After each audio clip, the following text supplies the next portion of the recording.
Hello survivors and welcome to another Walking Dead Road to Survival video. In this video we're going to be going over the Scopely news post about red velvet cakes.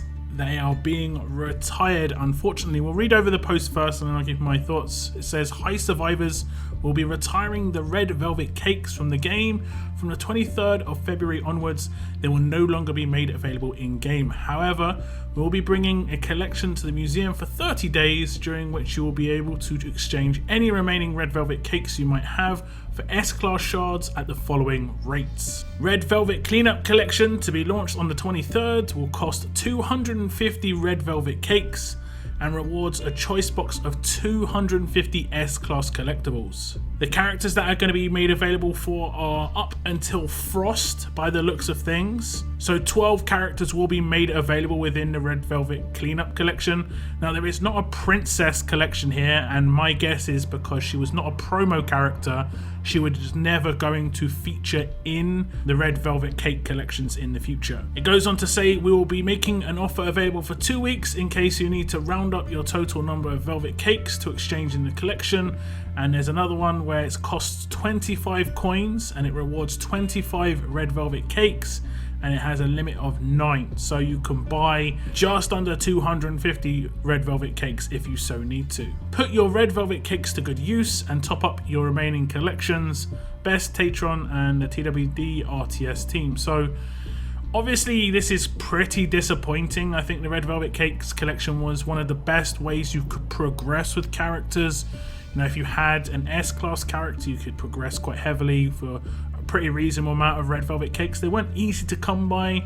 The majority of cakes that a lot of people probably have are from polls and maybe territories and war. That's pretty much it. They didn't come around too often. This will mean, for instance, there will be a new war rewards. What that's going to be, we do not know. And something will have to obviously replace those red velvet cakes. Hopefully something actually valuable, maybe some actual S-Class shards in those. The exchange rate is really bad, obviously, because it's 1 for 1.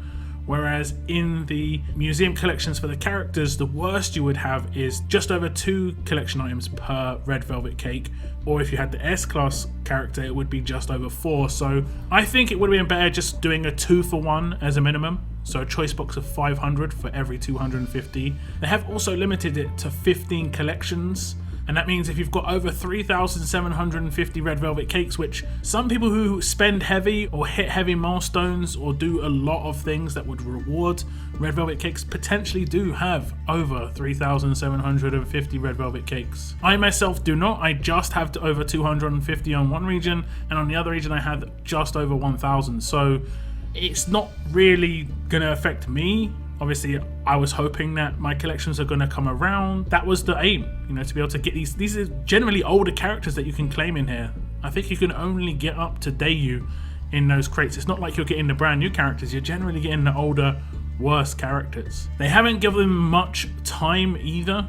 2-day warning that it's going to be shut down pretty much, and there is a reward system in the game right now which is giving you them for coins if you're pulling for Mercer, for instance. I think it should be in a bit more of a heads up that they were going to stop, maybe a good couple of weeks. And obviously I think that there should have been a better ratio in terms of what you received. 1 for 1 is not great, and the limit, like I said before, is not great either. So I mean, it should have just been unlimited. If you've got lots and lots of red velvet cakes, you should be able to hand them in for the rewards. I mean, you're benefiting because you've got the things you've either bought or worked for. So I don't really understand why there's a limit there. But hey, this is going to further reduce the amount of collection items you're able to acquire over the course of a month, 2-month period, 3-month period, and it's going to make it even harder to come by these S-Class characters. So I'm not sure how they're going to improve that. They have to start putting more crates in actual milestones and better rewards over all the brackets pretty much to make up for this, because this is quite problematic for sure, especially for people who have done early investments. Something that I was doing was